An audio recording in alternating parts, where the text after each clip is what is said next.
Bismillah Assalatu wassalamu ala rasulina Muhammad wa ala alihi wa sahbihi wa man tabi'ahum bi ahsanin ila yaumiddin. Rabbi shrah li sadri wa yassir li amri wahlul 'uqdatam min lisani yafqahu qawli. Assalamualaikum warahmatullahi wabarakatuh.ขอความสันติความเมตตาความจำเริญจากอัลลอฮฺซุบฮานะฮูวะตะอาลาประสบแด่พี่น้องผู้ร่วมศรัทธาทุกท่านก็วันนี้นะครับวิชาปลอดศาสตร์นะครับยังอยู่กับสัญญาณวันสิ้นโลกนะครับอัชรอตุสซาอะห์นะครับสัญญาณต่างๆก่อนที่จะถึงวันกิยามะฮ์หรือว่าวันสิ้นโลกก็พี่น้องสามารถที่ช่วยทางเพจได้นะครับตอนนี้มีการไลฟ์สด2เพจด้วยกันนะครับ1ก็คืออันอิคลาส2ก็คือเพจอาลูกานะครับเพื่อที่จะให้พี่น้องในหลายกลุ่มนะครับได้สัมผัสแล้วก็ได้ศึกษาหาความรู้ในเรื่องราวศาสนากันโดยเฉพาะในเรื่องของสัญญาวันสิ้นโลกครับเป็นเรื่องที่มันค่อนข้างจะสอดคล้องกับสิ่งที่เกิดขึ้นในสังคมปัจจุบันเหตุการณ์ที่เราสามารถสัมผัสได้นะครับก็อัลฮัมดุลิลละห์พี่น้องช่วยกันแชร์เพจแล้วก็ช่วยกันขอดุอาแล้วก็สำหรับบุคคลที่มีความสามารถนะครับสามารถที่จะบริจาคให้กับทางเพจอันอิคลาสได้นะครับวันนี้ก็ขอให้อัลเลาะห์ซุบฮานะฮูวะตะอาลาตอบแทนพี่น้องที่เดินทางมาห้องเรียนประวัติศาสตร์แห่งนี้นะฮะแล้วก็นำอาหารมาทำขนมมานำลูกชิ้นมาบางกระดำนะครับขออัลเลาะห์ซุบฮานะฮูวะตะอาลาตอบแทนนะครับอาจารย์ฮัสซันข้าวหมกนะครับแล้วก็บางโซนเอาผัดไทยมานะฮะมาชาอัลลอฮ์แล้วก็บางอามีนสเต็กบางพรนะครับก็นำชาที่ร้านสเต็กบางพรมาชาอัลลอฮ์จำนวนอาหารเนี่ยมากกว่าจำนวนคนอีกนะครับโอ้มาชาอัลลอฮ์นี่เดี๋ยวกำลังมาอีกครับนี่ฟาติมามุนอินนะครับกำลังเดินทางมาและแน่นอนว่านี่ฟาติมาบางอาลีมนะครับก็จะขนขนมนมเนยมาให้กับพวกเรานะครับอัลฮัมดุลิลละห์ถือว่าเป็นบรรยากาศที่ดีนะฮะได้เรียนรู้เรื่องราวศาสนาแล้วก็หลังจากนั้นเราก็พูดคุยกันเนี่ยน่าจะมาแล้วเนี่ยเห็นแสงนะครับสงสัยมาแล้วแหละ ทำดีละก็รออีกแป๊บนึงเดี๋ยวรอพี่น้องสักนิดหนึ่งใช่ไหมใช่นะจะได้เริ่มในเรื่องหัวข้อไปเลยนะครับวันนี้สัญญาณวันสิ้นโลกเราจะคุยกันในหัวข้อแผ่นดินอาหรับกลับสู่ความอุดมสมบูรณ์แล้วก็หัวข้อถัดมานะครับการที่ฝนตกมากแล้วการที่งอกเงยในเรื่องของพืชพันธุ์ธัญญาหารน้อยนะครับเป็นสัญญาณวันสิ้นโลกนะครับแล้วก็ถัดมาก็จะเป็นสัญญาณนี้เป็นสัญญาณที่นักวิชาการบอกว่าเป็นสัญญาณของการเปลี่ยนระหว่างสัญญาณเล็กไปสู่สัญญาณใหญ่ก็คือแม่น้ำฟูรอตเหือดแห้งลงแล้วภูเขาทองปรากฏตัวขึ้นมาซึ่งเป็นอะไรที่น่าสนใจและน่าติดตามมากๆนะครับพอหลังจากนั้นแล้วเนี่ยสัญญาณถัดมาก็คือคำพูดของสัตว์ที่สามารถพูดเป็นคนได้เป็นภาษาคนได้นะครับแล้วก็สัญญาณที่ถัดมาก็คือความหวังที่จะตายมากกว่าจะมีชีวิตอยู่ในโลกดุนยานี้นะครับก็อินชาอัลลอฮ์เลยสัญญาณนะครับเป็นสัญญาณเล็กๆที่กำลังพูดอยู่นะฮะก็อินชาอัลลอฮ์ในหัวข้อของเราวันนี้นะครับเพื่อไม่เป็นการเสียเวลานะครับเดี๋ยวระหว่างที่นิฟาติมากำลังเดินเข้ามานะฮะเราก็พูดคุยกันไปก่อนเลยนะครับสัญญาณถัดมาที่เราจะเรียนกันในค่ำคืนนี้นะครับก็คือเอาดูอาร์ดินอาราบิมูรูจันวะอันฮารอเชคยูซุฟบอกว่าการกลับมาของผืนดินของอาหรับนะครับกลับมาสู่มูรูจันวะอันฮารอมาสู่เขาเรียกว่าความเขียวขจีแล้วก็มีแม่น้ำปรากฏเกิดขึ้นมากหลายสายสิ่งนี้เป็นเรื่องแปลกสำหรับแผ่นดินอาหรับอย่างอับดุลลาติฟเนี่ยเคยไปแล้วนะฮะหรือว่าบางโซนเคยไปมักกะใช่ไหมมักกะมะดีนะห์ระหว่างทางเนี่ยเราจะเห็นว่าแผ่นดินเนี่ยมันแข็งมากเขาเรียกว่าอะไรมันไม่น่าจะมีความเขียวขจีขึ้นได้นะมันน่าจะเป็นดินทรายอะไรเงี้ยแต่ปรากฏว่าผมไปล่าสุดที่ผ่านมาเนี่ยเห็นเขาคุยกันแล้วก็มีการโพสต์รูปภาพนะครับว่าแผ่นดินอาหรับตอนนี้โดยเฉพาะระหว่างทางมะดีนะห์ไปสู่มักกะเนี่ยปรากฏต้นหญ้าขึ้นเขียว เขียวนะครับ และตอนแรกก็ตกใจนะครับไม่รู้ว่าจริงหรือเปล่าพอเดินทางไปเมื่อปีที่แล้วนะก็ปรากฏว่าจริงแผ่นดินนี่คือเขียวเลยมีต้นหญ้าขึ้นจริงๆนะครับ อุสลามครับขอเชิญครับผมเชิญเลยครับผมเชิญครับผมอ่าอ๋อใช่ไหมอันนี้ครับสลาม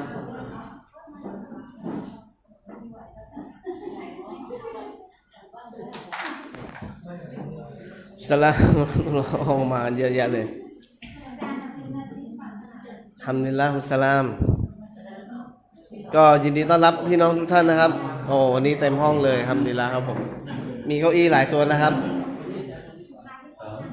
อินชาอัลลอฮ์ฮัมดุลิลลาฮ์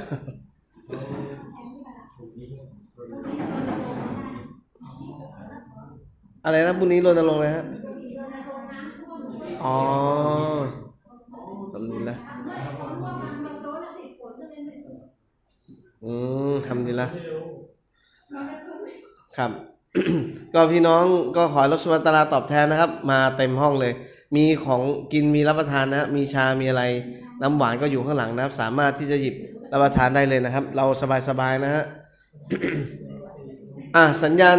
ที่เรากำลังพูดอยู่นะครับ ก็คือการแผ่นดินอาหรับกลับมาสู่ความเขียวขจีอีกครั้งนึงนะฮะท่านนบีมุฮัมมัดศ็อลลัลลอฮุอะลัยฮิวะซัลลัมนะครับในหะดีษของซอฮาบะห์อบูฮุรอยเราะห์ได้รายงานว่าท่านนบีได้กล่าวว่าลาตะกูมุสซาอะฮะตาตะอูดะอัรดุลอารับอัรดุลอารับมุรูจันวะอันฮารอวันสิ้นโลกวันกิยามะฮ์จะยังไม่เกิดขึ้นจนกว่าแผ่นดินอาหรับจะกลับมาเขียวขจีวะฟีฮาดัลหะดีษดิลาละตุนอะลาอันนัลอัรดัลอารับกานัตมุรูจันวะอันฮารอวันฮาซะดะอูกะมากานัตมุรูจันวะอันฮารอคือในหะดีษบทเนี่ยในคำพูดนบีเนี่ยแสดงว่าอะไรแสดงว่าแผ่นดินอาหรับเนี่ยสมัยก่อนเลยเนี่ยเคยเขียวขจีมาก่อนเสร็จแล้วมันก็แห้งไปนานจนกระทั่งถึงยุคนบีก็ยังแห้งอยู่แล้วนบีบอกว่ามันจะกลับมาเขียวขจีอีกครั้งหนึ่งซึ่งในสมัยซอฮาบะห์เนี่ยไม่เคยได้เจอความเขียวขจีของแผ่นดินอาหรับพูดง่ายว่าซอฮาบะห์เจอแต่หินทะเลทรายแล้วก็เขาเรียกความแห้งแล้งนะครับแต่นบีบอกว่ามันจะกลับมาถือว่าเป็นสัญญาณวันสิ้นโลกก็อย่างที่ผมเรียนให้พี่น้องทราบว่ามันกลับมาจริงเพราะตอนนี้ผมเดินทางไปมะดีนะห์เนี่ยปรากฏว่าเห็นระหว่างทางเนี่ยเขาปล่อยอูฐปล่อยสัตว์เนี่ยมากินมาเล็มหญ้าแล้วก็หญ้าขึ้นปกคลุมนะครับเขียวเต็มท้องทุ่งเลยตอนนั้นเราเห็นแล้วก็ประหลาดใจนึกถึงถ้อยคำของท่านนบีมุฮัมมัดศ็อลลัลลอฮุอะลัยฮิวะซัลลัมนี่คือสัญญาณวันสิ้นโลกมนุษย์ไม่สามารถจะคิดเองได้เลยว่ามันจะกลับมาได้ยังไงแต่ถ้าอัลลอฮฺซุบฮานะฮูวะตะอาลาให้กลับเนี่ยผมยังงงเลยว่าหญ้าเนี่ยมันขึ้นมาได้ยังไงคือพูดถึงเรากับสมัยนบีเนี่ยห่างกันประมาณ 1,400 กว่าปีนะ 1,400 กว่าปีเนี่ยมันไม่มีหญ้าขึ้นแบบเนี้ยแต่ปรากฏว่าตอนนี้คือหญ้ามันขึ้นเต็มแผ่นดินไปหมดเลยฮะส่วนลูกหูลูกตาก็เป็นหญ้าภูเขาหินก็เป็นหญ้าเป็นอะไรไปหมดเลยนะครับมาแล้วของทานมาแล้วครับผมที่นี่จะมีอาหารเยอะกว่าคนอัลลอฮฺอัลลอฮฺฮัมดุลิลละห์เป็นสัญญาณเลยฮะสัญญาณย่อยสัญญาณอิ่มนะไม่ใช่สัญญาณเป็นกิโลสัญญาณอ้วนมาตอนกลางคืนด้วยสิอัลลอฮฺมาดูคำพูดของนักวิชาการนะครับในหัวข้อนี้อิหม่ามนาววีได้พูดถึงความหมายของคำว่าแผ่นดินอาหรับจะกลับมาเขียวขจีท่านบอกว่าอันนะฮุมยัตรอกูนะฮะวะยอริดูนะอันฮะ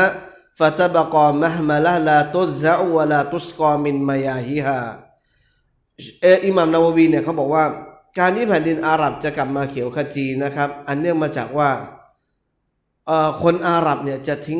แผ่นดินไปจะไม่สนใจแผ่นดินแล้วก็จะเข้าสู่สงครามนะครับคือแล้วก็ในแผ่นดินเนี่ยมันก็ไม่มีการเพาะปลูกไม่มีการใช้น้ำไม่มีอะไรเลยจนกระทั่งแผ่นดินนี้กลายเป็นแผ่นดินที่แห้งแล้งแล้วก็เนื่องมาจากกัสซาตุลฮุรูบสงครามที่เกิดขึ้นมากมายทำให้ชาวอาหรับหรือว่าชาวชนบทเนี่ยเขาเลิกที่จะทำการเพาะปลูกและ ทิ้งอะไรฮะทิ้งพระทิ้งจอบทิ้งเสียมแล้วก็จับมีดจับปืนเข้าสู้รบจนกระทั่งแผ่นดินเนี่ยถูกทิ้งเอาไว้อย่างรกร้างแล้วมันจะกลับมาอีกครั้งหนึ่งคือเวลาใกล้วันเกียรติคนจะกลับมาเริ่มกลับมาการเพาะปลูกใหม่อีกทีหนึ่งอันนี้คือเป็นทัศนะของอิหม่ามนาววีนะฮะท่านได้บอกว่าการที่แผ่นดินอาหรับเนี่ยเป็นที่แห้งแล้งเนี่ยอาจจะเป็นเพราะสงครามอาจจะเป็นเพราะผู้คนไม่ได้ให้ความสนใจในเรื่องการเพาะปลูกมีภารกิจอื่นที่ต้องทำแล้วก็พอมาถึงใกล้วันเกียรติผู้คนจะมีเวลามากขึ้นในการที่เพาะปลูกแล้วก็จะทำให้แผ่นดินอาหรับกลับมาอุดมสมบูรณ์อีกครั้งหนึ่งนะครับทีนี้ มันเป็นสัญญาณที่เกิดขึ้นจริงแล้ววันนี้เราถ้าหากว่าลองเสิร์ชเข้าไปดูในอินเทอร์เน็ตนะครับคนที่มีความสามารถเราจะเห็นว่าบรรยากาศของแผ่นดินอาหรับตอนนี้เปลี่ยนไปไม่ว่าจะเป็นพื้นหรือว่าการทำเพาะปลูกตอนนี้นะครับมีคนไทยคนหนึ่งนะฮะชื่อว่าเชคยูซุปนะครับคนไทยยูซุปอะไรครับชุ่มชื่นเขาได้เดินทางไปแล้วก็ไปแนะนำเรื่องของการเพาะปลูกที่มะดีนะห์นะครับทำให้อะไรครับ ที่มะดีนะห์ที่มักกะเนี่ยทำให้แผ่นดินตรงนั้นเนี่ยสามารถที่จะปลูกแตงกวาปลูกผักปลูกอะไรต่างๆนานาได้แล้วก็มีน้ำเป็นเจาะเป็นคูเป็นแนวเต็มไปหมดเลยตอนนี้แผ่นดินอาหรับเป็นอย่างที่นบีพูดจริงๆเป็นสัญญาณวันสิ้นโลกนะครับสัญญาณถัดมานะครับก็คือกัสรตุลมัตรวะกิลละตุนนิบาตกัสรตุลมัตรวะกิลละตุนนิบาตนะครับก็คือฝนเนี่ยจะตกเยอะมากแต่ว่าสิ่งที่เรียกว่าพืชพันธุ์ธัญญาหารหรือว่าอะไรเมล็ดพันธุ์เนี่ยจะงอกเงยนิดเดียวฝนจะตกเยอะแต่เมล็ดพันธุ์หรือว่าป่าหรืออะไรก็แล้วแต่เนี่ยจะงอกเงยนิดเดียวอันนี้ถือว่าเป็นสัญญาณวันสิ้นโลกเหมือนกันซึ่งสังเกตดูว่ามันจะต่างจากสัญญาณก่อนหน้านี้สัญญาณก่อนหน้านี้บอกว่าแผ่นดินเขียวขจีสัญญาณที่สองที่กำลังพูดต่อมาก็คือฝนจะตกเยอะแต่ทำไมฮะไม่เจริญงอกเงยสิ่งใดๆเลยอันอบีฮุรอยเราะฮ์รอฎิยัลลอฮุอันฮุเล่าจากท่านอบูฮุรอยเราะห์ท่านนบีมุฮัมมัดศ็อลลัลลอฮุอะลัยฮิวะซัลลัมได้กล่าวว่าลาตะกูมุสซาอะฮ์ฮัตตาตุมติรัสสมามัตราลาตุกินนุมินฮาบุยูตุลมัดรวะลาตุกินนุมินฮาอิลลาบุยูตุชชัรนบีมุฮัมมัดศ็อลลัลลอฮุอะลัยฮิวะซัลลัมบอกว่า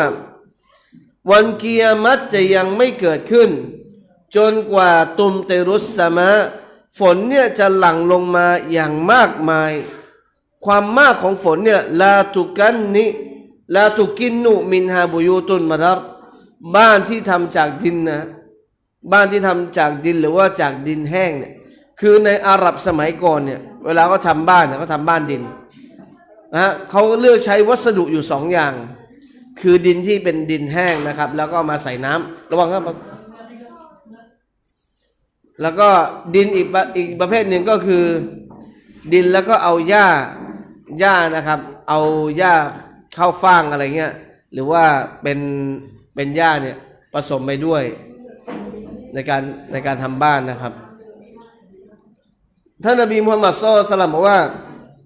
ความแรงของฝนเนี่ยลาตุกินนุมินฮาบุยูตุนมัดรก็หมายความว่าบ้านที่เป็นบ้านดินเนี่ยในอาหรับไม่สามารถจะอยู่ได้ความแรงของฝนที่ตกลงมาตอนนี้ในประเทศอาหรับมะดีนะห์และก็มักกะเนี่ยถ้าพี่น้องดูนะครับในช่วงฮัจญ์ที่แล้วที่ผ่านมาเนี่ยฝนตกกระหน่ำแล้วก็รุนแรงด้วยคือตอนนี้ฝนตกทุกปีเลยซึ่งไม่เคยปรากฏแบบนี้มาก่อนเลยที่มักกะแล้วก็ที่มะดีนะห์ในแผ่นดินอาหรับซาอุดีเนี่ยฝนตกแบบทุกปีแล้วก็เริ่มแรงขึ้นทวีคูณแรงขึ้นนบีบอกว่าบ้านบ้านที่ทำจากดินเนี่ยไม่สามารถจะอยู่ได้เลยนะครับวะอันอานัสรอยัลลอฮุอันฮุกอลรอซูลุลลอฮ์ศ็อลลัลลอฮุอะลัยฮิวะซัลลัมมีอีกรายงานหนึ่งจากท่านอานัสรอฎิยัลลอฮุอันฮุท่านนบีมุฮัมมัดศ็อลลัลลอฮุอะลัยฮิวะซัลลัมกล่าวว่าลาตะกูมุสซาอะฮ์ฮัตตายุมตะรันนาสุมัตราอามะ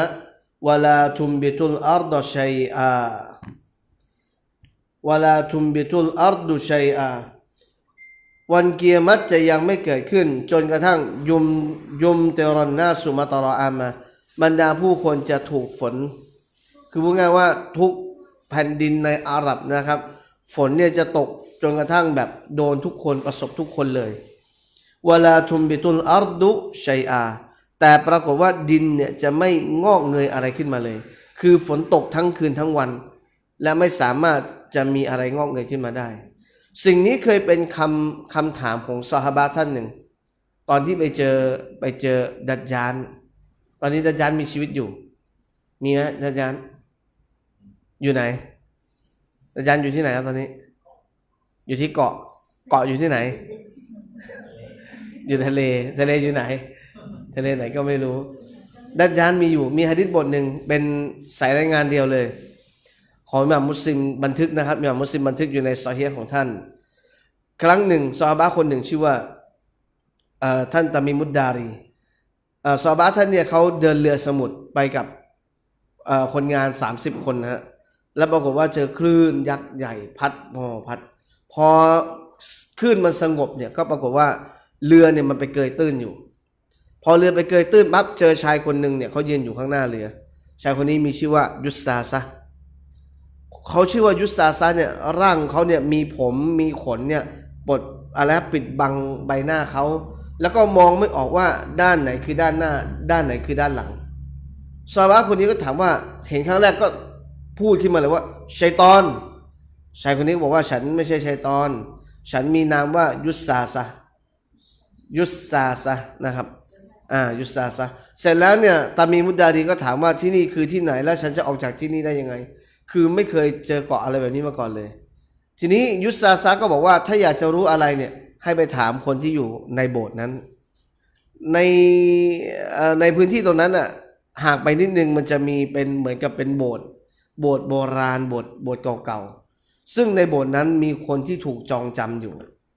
ตอนซอฮาบะห์คนนี้เดินเข้าไปในโบสถ์นั้นก็ปรากฏว่าเจอชายคนหนึ่งที่มีรูปร่างกำยำแล้วก็ถูกจองจำอยู่ถูกจองจำด้วยโซ่ตรวนนะครับและชายคนนี้ก็ถามถึงแผ่นดินอาหรับว่าแผ่นดินอาหรับเนี่ยได้เขียวขจีแล้วหรือยังเป็นสัญญาณวันสิ้นโลกเป็นสัญญาณที่ตัวดัจญาลเนี่ยกำลังจะออกแล้วก็แผ่นดินเนี่ยได้เหือดแห้งหรือยังเมื่อเขียวขจีนะครับจะเกิดช่วงที่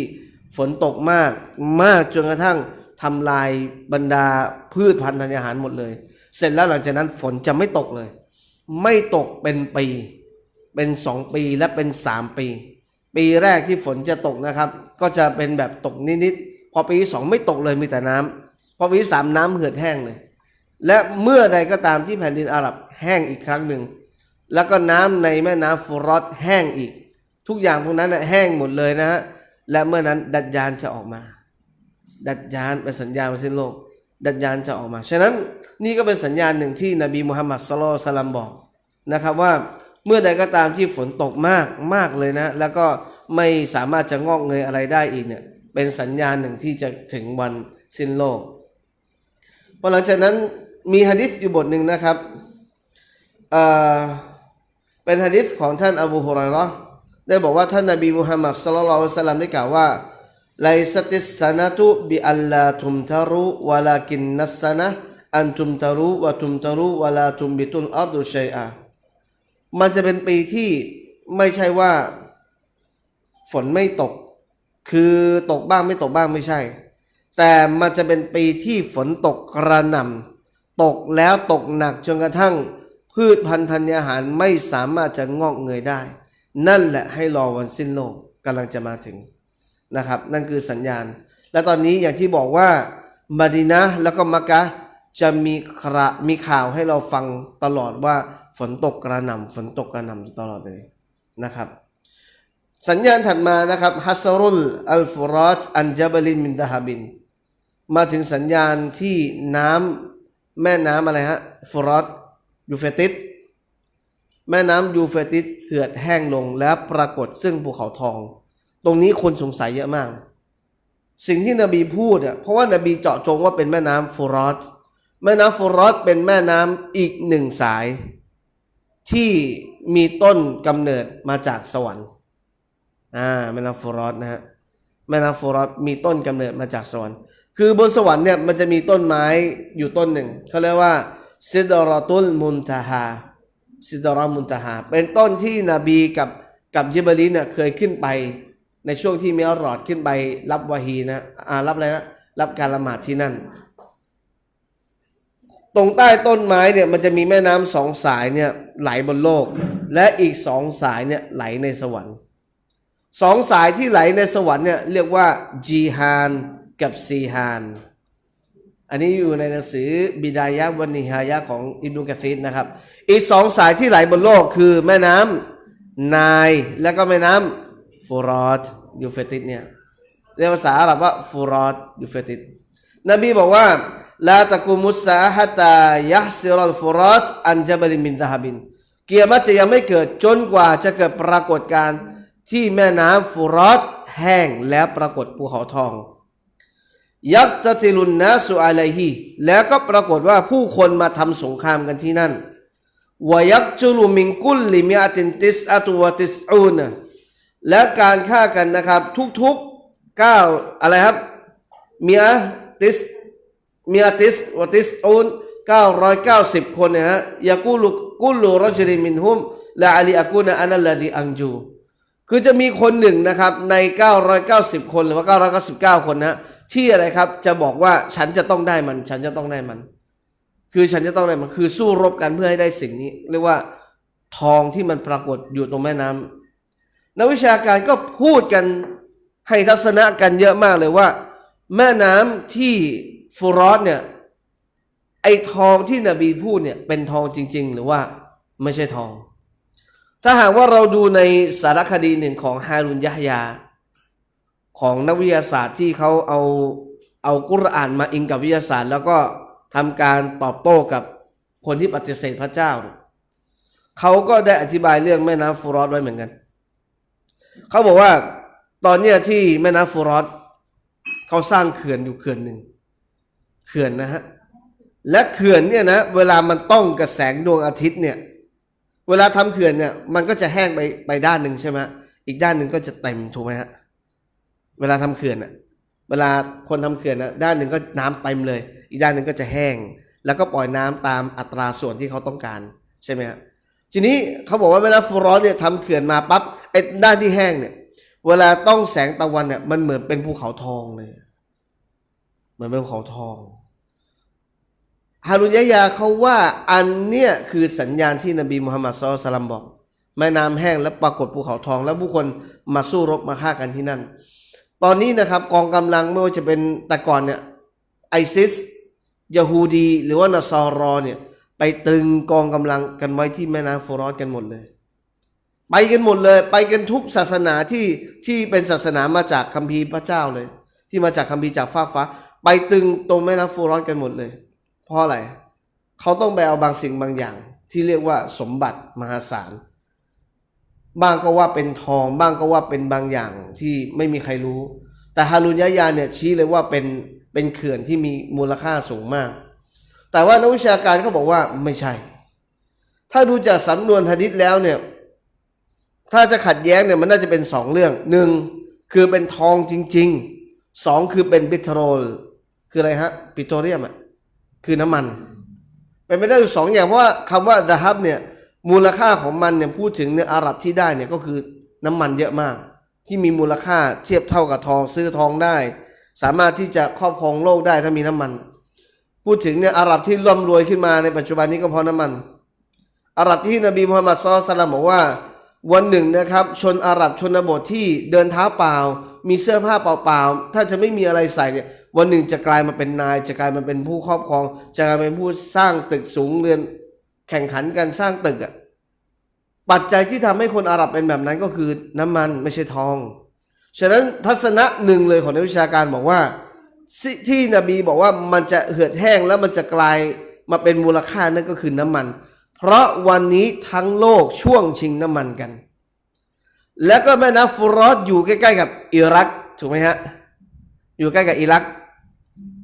แล้วก่อนหน้านี้เหตุการณ์ที่อิรักโดนถล่มเพราะอะไรเพราะน้ำมันซัดดัมนะที่ถูกกล่าวหาว่าเป็นผู้ที่แอบขีปนาวุธเอาไว้อะแล้วก็มีกองกำลังของสหรัฐเข้าไปโจมตีแล้วก็เข้าไปเพื่อที่จะครอบครองน้ำมันในอิรักฉะนั้นทัศนะหนึ่งของนักวิชาการที่เขาตีความกันนะครับเขาบอกว่ามันเป็นน้ำมันที่อยู่แถวๆนั้นแหละอยู่ในระหว่างแม่น้ำฟูรอต ที่ผู้คนทุกวันเนี่ยทั้งหมดเลยต้องการที่จะครอบครอง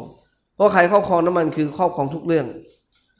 ครอบครองน้ำมันได้คุณมีเงินคุณซื้อได้ทุกอย่างขีปนาวุธทั้งทุกอย่างเลยซื้อได้หมดแม้กระทั่งซื้อคนคุณก็ซื้อได้คนซื้อง่ายกว่าวัตถุอีกเดี๋ยวนี้มุสลิมเราแค่ข้าวหมกจานเดียวก็ให้เสียงกันได้แล้ว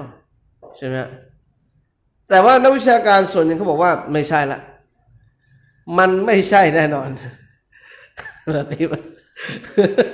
จ่าสันบอกกินข้าวหมกผมไปแล้วนะอัลลอฮฺนักวิชาการส่วนหนึ่งบอกว่าไม่ใช่น้ำมันแน่นอนเพราะนบีเจาะจงเรื่องของแม่น้ำใช้คำว่าฟุรอต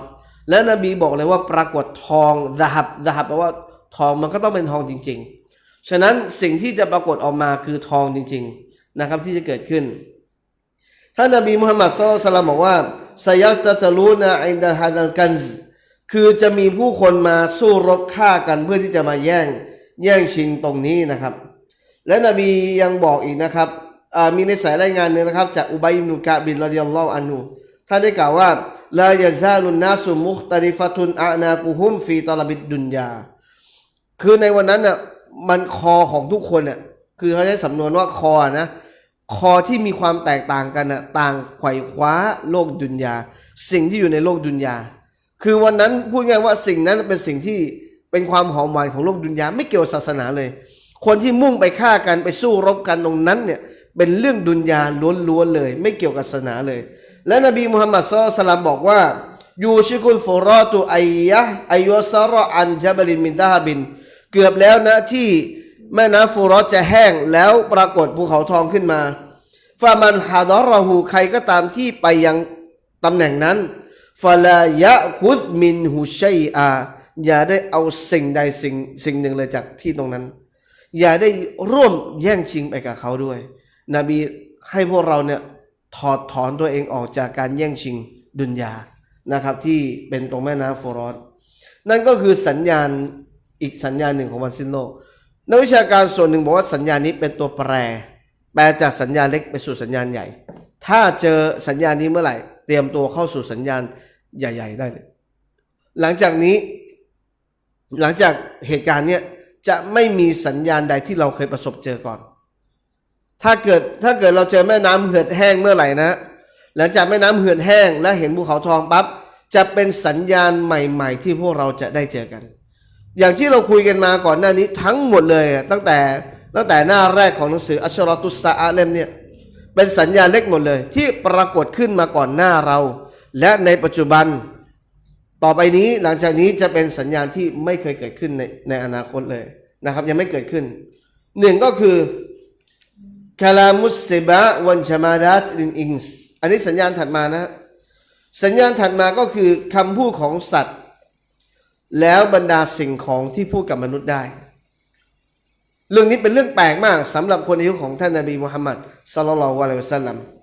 ว่ามินอัชรอติสซาอะคาลามุสซิบะลินอิงส์วะคาลามุชามาดัตลินอิงส์وإخبارها بما حدث في غيابه وتكلم بعض أجزاء الإنسان كالفخذ يخبر رجل بما حدث آله بعده เชคยูซุฟบอกว่าหนึ่งในสัญญามาสิ้นโลกนะครับก็คือคำพูดของสัตว์ที่พูดกับมนุษย์และคำพูดของสิ่งของที่พูดกับมนุษย์ได้และบอกเรื่องราวตอบโต้สนทนาคู่กับเราได้มันจะเกิดขึ้นฟะกอดยาอะฟิลหะดีษอันนบีฮุรอยเราะฮ์รอฎิยัลลอฮุอันฮุมีหะดีษบทหนึ่งที่มาจากท่านอบูฮุรอยเราะห์ท่านนบีมุฮัมมัดศ็อลลัลลอฮุอะลัยฮิวะซัลลัมได้บอกว่ายาอะดิบุนอิลารออิลกะนัมฟะอะคซะมินฮาชาตันฟะตะลับฮุรออิฮะตาอินตะซะอะฮามินฮูกอลซะอุดะดิบุอะลาตัลลินฟะอักอะวัสตัฟรมีชายคนหนึ่งนะครับมีสัตว์มีหมาป่าตัวหนึ่งมายังชายคนหนึ่งที่เขากำลังเลี้ยงแกะเลี้ยงแพะอยู่เนี่ยฟะอะคซะมินฮาชาตันแล้วก็หมาป่าตัวเนี้ยก็งับแกะตัวหนึ่งออกมางับแพะตัวหนึ่งออกมาแล้วทีนี้คนเลี้ยงแพะตัวเนี้ยนะก็ไล่ตามหมาป่าตัวนั้นแล้วก็เอาแพะตัวนั้นกลับคืนมาได้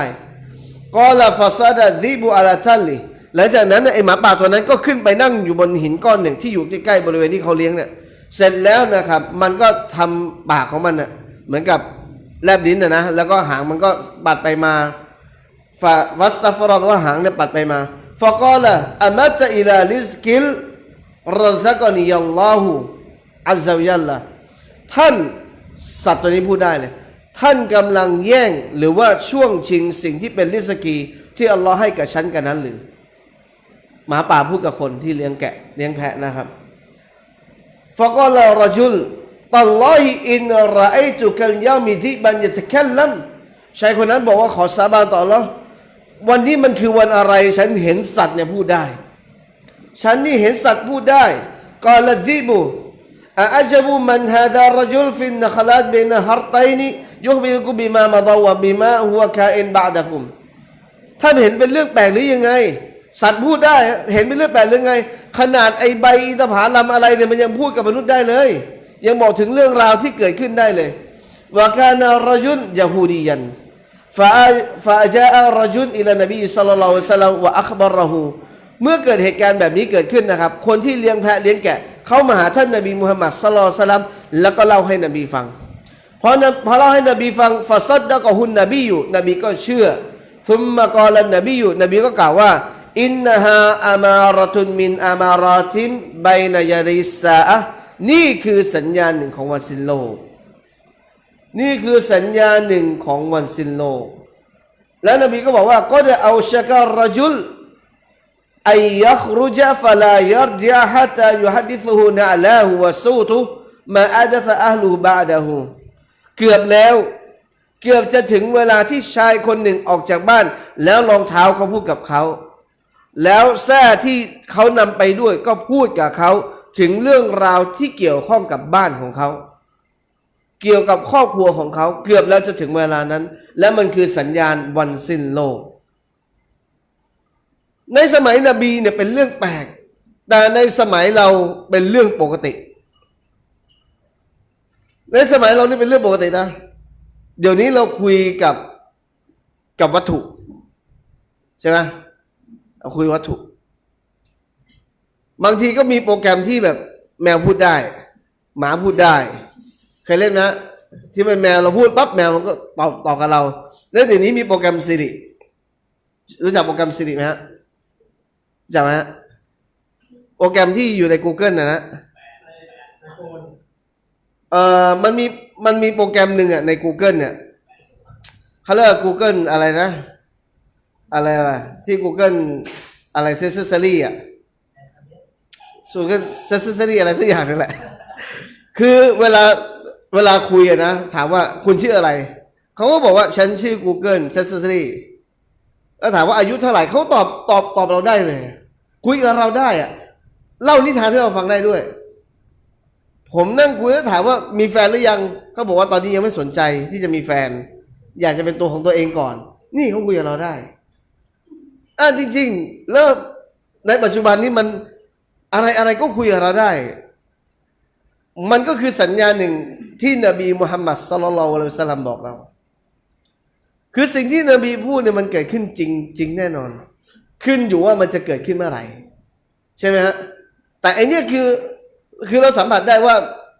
คือบรรดาสิ่งของหลายๆอย่างเนี่ยมันเหมือนมันตอบโต้กับเราได้มันตอบโต้กับเราได้แต่ถ้าเกิดเป็นแบบเหมือนชายคนนั้นเราเรียกว่าสัตว์มาคุยกับเราเลยเนี่ยอันนี้ยังไม่มีแต่ก็มีบางคนที่คุยกับสัตว์ผมเคยเห็นคนหนึ่งยืนคุยกับแมวเป็นไงแมวก็ขู่ข้าวนี่ก็คุยกับแมวเหมือนกันอัลลอฮฺอักบัรสัญญาณถัดมานะครับจะมันนัลเมาต์มินชัดตินบะละความคาดหวังที่จะตายดีกว่าอยู่ผมไม่รู้ว่าสัญญาณนี้เกิดขึ้นในปัจจุบันนี้แล้วหรือยังพี่น้องเคยรู้สึกอยากตายไหมตายดีกว่าอยู่อันนบีฮุรอยเราะห์รอฎิยัลลอฮุอันฮุอันนะรอซูลุลลอฮ์ศ็อลลัลลอฮุอะลัยฮิวะซัลลัมกล่าวมีรายงานจากท่านอบูฮุรอยเราะห์รอฎิยัลลอฮุอันท่านนบีมุฮัมมัดศ็อลลัลลอฮุอะลัยฮิวะซัลลัมได้กล่าวว่าลาตะกุมุสซาฮัตตาญะมุรรอจุลุบิกับลิรอจุลิฟะยะกูลุยาละตะนีมะกานชายคนหนึ่งวันกิยามะฮ์จะยังไม่เกิดจนกระทั่งชายคนหนึ่งเดินผ่านกุโบร์เสร็จแล้วเขาบอกกับคนที่อยู่ตรงกุโบร์ว่าตำแหน่งนั้นน่ะฉันอยากไปอยู่เหลือเกินยาอัลลอฮ์ฉันอยากตายพูดง่ายฉันอยากตายดีกว่าอยู่นักวิชาการเขาบอกว่า สัญญานี้มันเกิดตอนที่โลกเกิดความโอลหม่านและสับสนมากจนเรากลัวว่าอิสลามมันจะเสียไปกับชีวิตเราพี่น้องเคยรู้สึกไหมว่าวันพรุ่งนี้อีหม่านเราจะเสียเคยรู้สึกไหมพี่น้องจำตอนที่เราเรียนศาสนาเริ่มสนใจเรียนศาสนาได้ไหมหัวใจเนี่ยมันชุ่มชื้นมากที่เรียนศาสนาคือถ้ามันตายไปในวันนั้นอัลฮัมดุลิลลาห์นะผมเชื่อว่าทุกคนบริสุทธิ์ใจแต่พอเรียนศาสนาไปสักพักหนึ่งเจอความขัดแย้งเรียนศาสนาไปสักพักหนึ่งเจอการด่าทอการต่อว่าการให้ร้ายและการไม่มั่นใจว่าที่ตัวเองยืนอยู่เนี่ยมันถูกต้องหรือว่าไม่ถูกต้องจนมีบางครั้งบางคนเนี่ยอย่าอัลลอฮ์ฉันอยากตายก่อนที่ตัวฉันจะเปลี่ยนไปนั่นแหละคือลักษณะของสิ่งที่นบีกำลังบอกที่นบีบอกว่ามันจะมาถึงยุคของคนที่อยากตายมีในสายรายงานของอบูฮุรอยเราะห์อีกนะครับท่านนบีมุฮัมมัดศ็อลลัลลอฮุอะลัยฮิวะซัลลัมบอกว่าวัลลดีนัฟซีบิยะดิฮิขอสาบานผู้ซึ่งตัวของฉันอยู่ในพระหัตถ์ของพระองค์ลาตัซฮะบุดดุนยาฮัตตายัมุรรจุลุอะลัลกับลิفيتمرغ عليه ويقول يا ليتني كنت مكان صاحب هذا القبر وليس به الدين إلا البلاء นบีบอกว่าดุนยานี้จะยังไม่จากเราไปคือยังไม่จบจนกว่าชายคนหนึ่งจะเดินผ่านกุโบร์แล้วก็เกลือกกิ้งอยู่ตรงนั้นลำพึงลำพันอยู่ตรงนั้นวะยะกูลแล้วก็จะกล่าวว่ายาไลจานีกุนตุมะกานะซอฮิบันกุโบร์โอ้ชีวิตของฉันน่าจะอยู่ในนั้นดีกว่าอยู่บนนี้แล้วก็บอกว่าวะไลซะบิฮิดดีนอิลลันบะละตอนนี้ไม่มีแล้วศาสนามีแต่บาลามีแต่การทดสอบพี่น้องพูดถึงนะเราลองมองแบบนี้นะอิสลามเนี่ยเป็นศาสนาที่ก่อนที่อิสลามจะมาถึงเนี่ยโลกนี้มันอยู่ในเขาเรียกความโกลาหลนะมุสลิมะทะเลาะกันมุสลิมีนผู้ชายทะเลาะกันผู้หญิงทะเลาะกันเกิดสงครามเกิดขึ้นมากมายไม่มีความยุติธรรมเลยตอนที่อิสลามมาตอนที่นบีมาเนี่ยคิดดูนะซอฮาบะห์เขาดีใจขนาดไหนอ่ะพอนบีมายืนยันว่าสิ่งนี้เขาเรียกว่าสัจธรรมสิ่งนี้คือความดีทำให้เผ่าสองเผ่าคอสรอตกับเผ่าอัลส์เขาดีกันได้คือในช่วงเวลานั้นมันมีอะไรพอฟังเรื่องอิสลามมันมีแต่ความดีไปหมดเลยพอฟังเรื่องนู้นหัวใจมันโอ้โหมันเปี่ยมล้นไปด้วยกับความหวังอะศรัทธารู้จักพระเจ้ารู้จักนบีได้เจอความดีได้กระทำความดีได้ละหมาดได้ถือศีลอดได้มาชาอัลลอฮ์การจิฮาดได้โอ้โหมีแต่ความดีนั้นเลยแต่วันนี้พูดถึงอิสลามมีแต่ความสูญเสียวันนี้พูดถึงอิสลามมีแต่การโต้เถียงวันนี้พูดถึงอิสลามมีแต่การทะเลาะวันนี้พูดถึงอิสลามมีแต่การดูถูกวันนี้พูดถึงอิสลามมียาเสพติดวันนี้พูดถึงอิสลามมีแต่การโอ้อวดวันนี้พูดถึงอิสลามมีแต่เรื่องหายนะทั้งนั้นเลยวันนี้พูดถึงอิสลามทำไมความรู้สึกของเรามันไม่เหมือนกับตอนที่บรรดาซอฮาบะห์ได้เจออิสลามเหมือนตอนที่เราเริ่มเรียนกับอิสลามเลยเพราะว่าตอนนี้มันเป็นบาลาเป็นแบบทดสอบหลายๆอย่างแบบทดสอบที่คุยกันมาตั้งแต่แรกแล้วที่นบีมุฮัมมัดศ็อลลัลลอฮุอะลัยฮิวะซัลลัมบอกว่าอะไรยุรฟะอุลอิลมุความรู้จะถูกถอดขึ้นมาวะยัสรุจญะลูแล้วก็คนโง่ก็จะเกิดขึ้นมากมายเมื่อความรู้ถูกถอดถอนเนี่ยคือบรรดาผู้รู้ค่อยๆหายไปเนี่ยคนไม่รู้ก็จะมาพูดเรื่องศาสนาแต่ตอนนี้คนไม่รู้พูดศาสนากันเหมือนเป็นคนมีความรู้เลยเหมือนกันใน Facebook ที่เห็นนะยังอ่านภาษาอาหรับกันยังไม่ออกแต่พูดเรื่องศาสนากันเสมือนว่าเป็นครูบาอาจารย์กันหมดเลยและด้วยกับเครื่องมือของชัยฏอนหรือว่าเครื่องมือที่เกิดขึ้นในยุคนี้นะครับมันยิ่งทวีคูณความแย่ลงไปอ่ะคืออะไรไหมตอนนี้คือเราพูดเรื่องศาสนาโดยที่ไม่ต้องเปิดเผยตัวตนเราสามารถสร้างตัวอีกคนหนึ่งก็ได้เป็นใครก็ได้คืออยู่ในสังคมโซเชียลเนี่ย Facebook เนี่ยเป็นใครก็ได้แล้วก็ก๊อปคำพูดใครก็ได้โดยที่ตัวเองไม่ต้องเรียนก็ได้ไม่ต้องอ่านก็ได้ไม่ต้องแปลก็ได้ไม่ต้องพูดก็ได้ไม่ต้องบอกก็ได้ก๊อปอย่างเดียวก๊อปแล้วก็โพสต์เสมือนตัวเองมีคนมีความรู้เลยถ้าเอาคนพวกนั้นนะที่เป็นคนที่เป็นเฟซที่ไม่มีตัวตนไม่มีอะไรเนี่ยที่กำลังพูดเรื่องศาสนากันอยู่เอามาจับอยู่ในห้องเดียวกันเลยนะและให้พูดเรื่องศาสนาสักเรื่องหนึ่งผมเชื่อว่าไม่มีใครพูดเลยเงียบหมดเลย เพราะด้วยกับพื้นฐานจริงๆคือไม่สามารถจะแปลได้ไม่สามารถจะมีความรู้ได้แต่ด้วยกับเหตุการณ์มันเป็นแบบทดสอบของเราในปัจจุบันเนี่ยเครื่องมืออะไรก็แล้วแต่มันเอื้ออำนวยให้ตัวเองแสดงความรู้ของตัวเองแสดงทุกอย่างเลยจนกระทั่งเหมือนว่าตัวเองมีความรู้แล้วมันก็เป็นอย่างที่นบีบอกมันเป็นแบบทดสอบหลายคนเนี่ยอยากตายดีกว่าอย่าอัลลอฮ์อยากไม่อยากอยู่เลย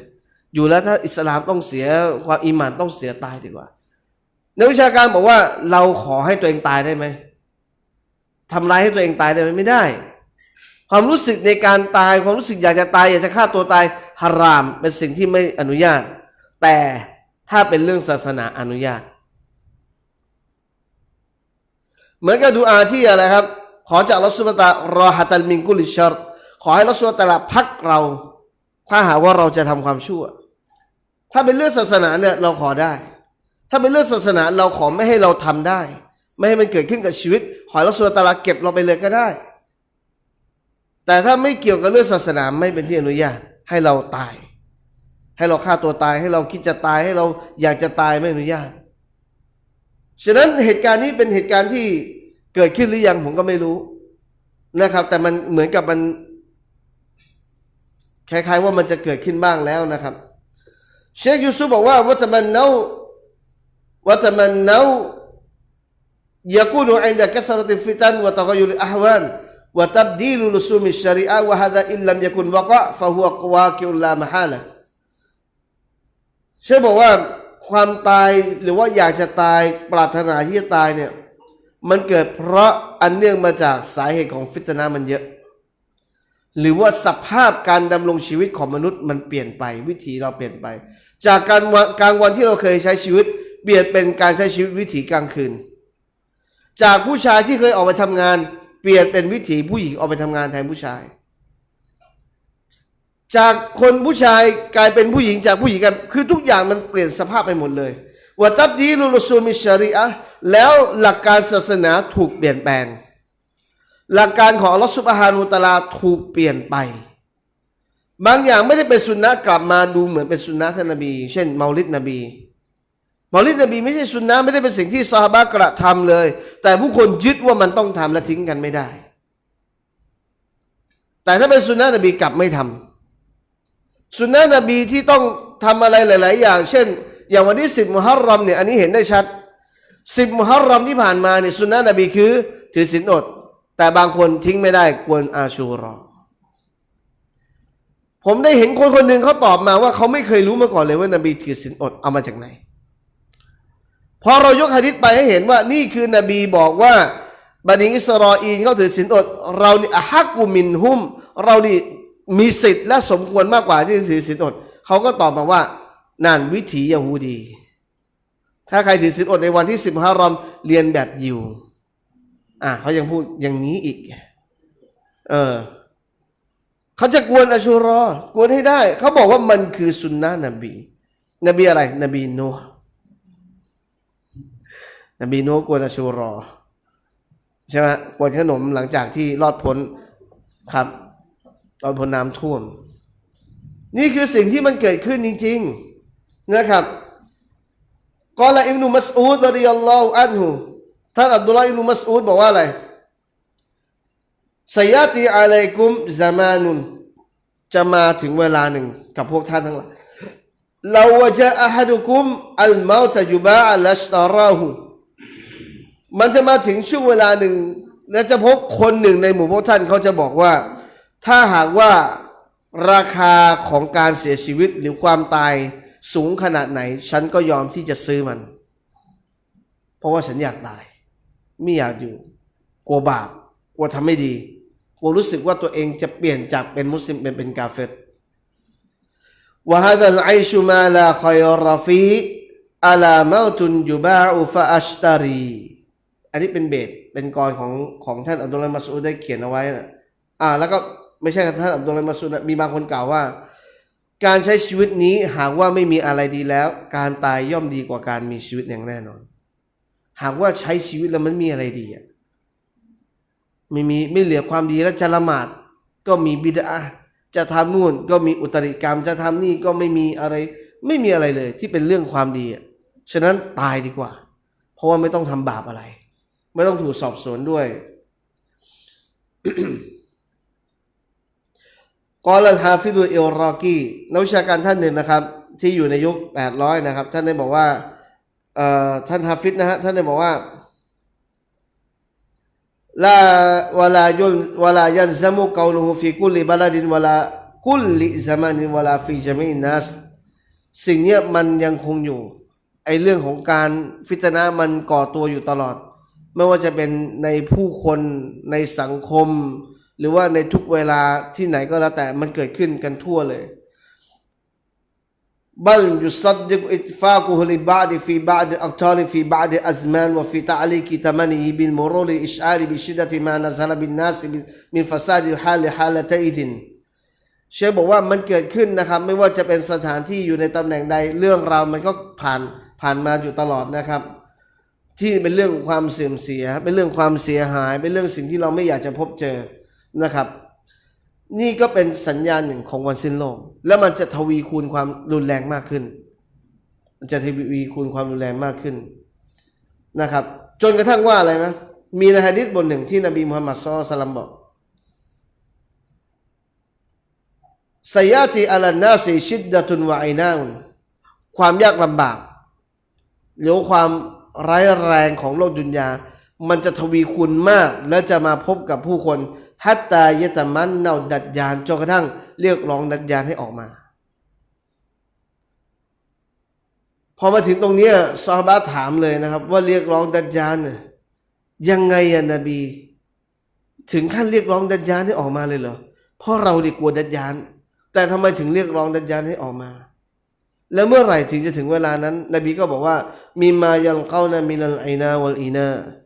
เมื่อถึงเวลาที่พวกท่านเจอกับความยากลำบากสุดทวีคูณเลยพูดง่ายว่าไม่มีความดีลงเหลือเช้ามาคุณมีแต่เรื่องเครียดไม่เครียดเรื่องลูกไม่เครียดเรื่องภรรยาไม่เครียดเรื่องนู้นไม่เครียดเรื่องนี้ก็เครียดเรื่องศาสนาที่ตัวเอง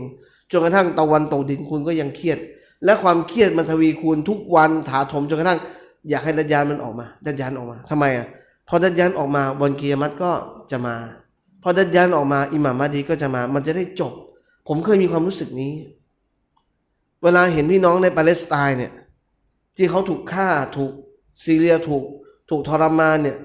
คืออยากให้อิหม่ามมะฮดีออกแต่ก่อนที่อิหม่ามมะฮดีจะออกเนี่ยดัจญาลต้องใครมาก่อนฮะอิหม่ามมะฮดีมาก่อนอิหม่ามมะฮดีมาก่อนอิหม่ามมะฮดีมาก่อนอินชาอัลลอฮ์อิหม่ามมะฮดีมาก่อนเดี๋ยวเราจะได้เรียนอิหม่ามมะฮดีมาก่อนเสร็จแล้วดัจญาลก็มาดัจญาลใช้เวลาอยู่ไม่นานครับแป๊บก็ตายและทุกอย่างมันก็จะจบลงมันก็จะเร็วเราก็จะรอดพ้นแต่ทุกวันนี้คือเรายังต้องรอเราต้องอดทนกับโลกนี้ต่อไป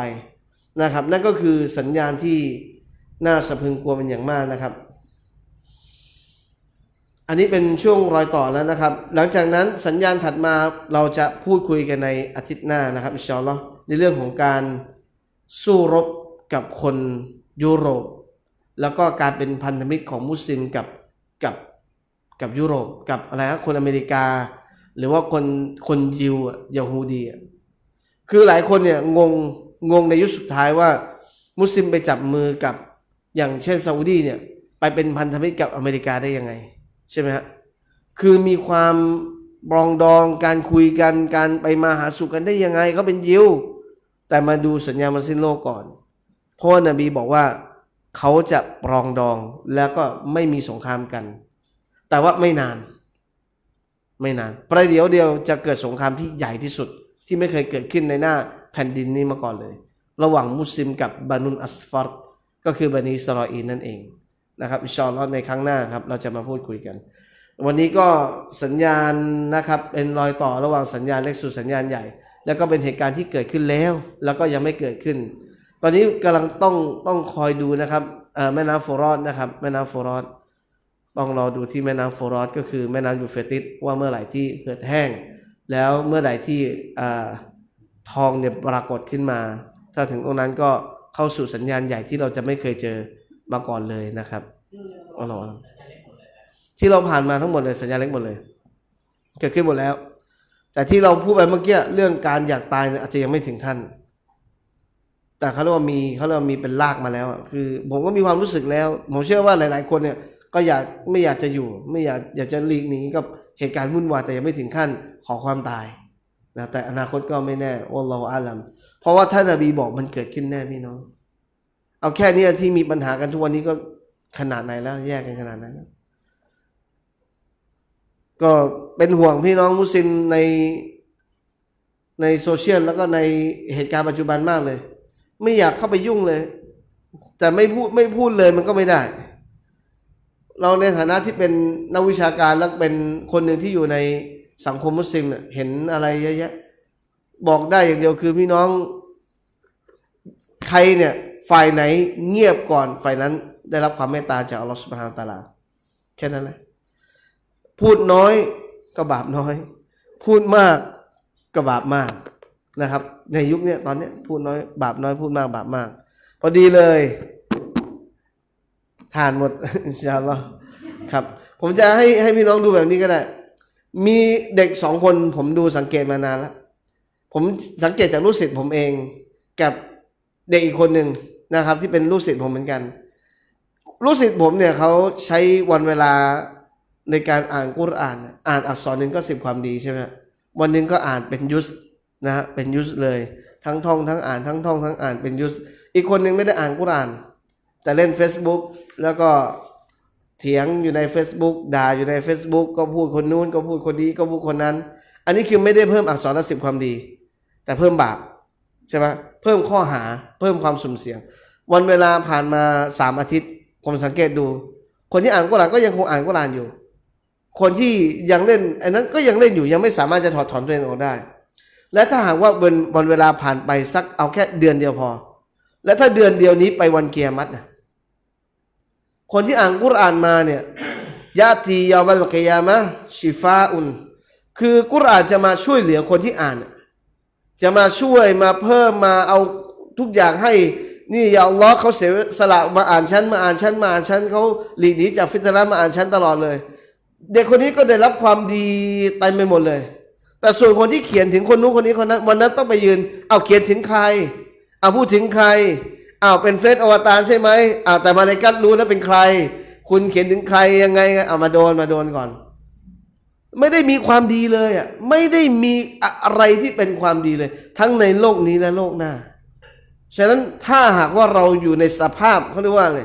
สามารถเลือกปฏิบัติได้นะเลือกที่จะทำความดีเอาไว้สะสมความดีเอาไว้เถอะมีความดีอีกหลากหลายมากมายที่สมควรจะทำมากกว่าไปจมปลักอยู่กับการพูดถึงคนนู้นแล้วก็พูดถึงคนนี้แล้วก็พูดถึงคนนั้น